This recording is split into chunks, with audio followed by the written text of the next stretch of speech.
here at Denver Community School, and I'm about to show you how a volcano erupts. So first, to make the lava that I'm going to make red food coloring.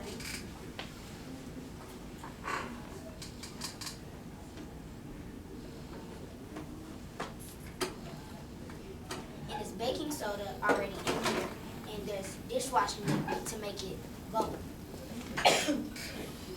So when I add this vinegar,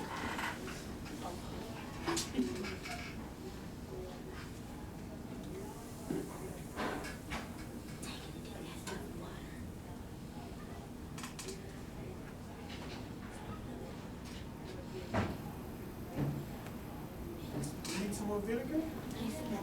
Hey, he got some right here. And remember, this is what experiments are about. Sometimes they work and sometimes they don't, right? Exactly. yes, ma'am. Right, yes, ma'am.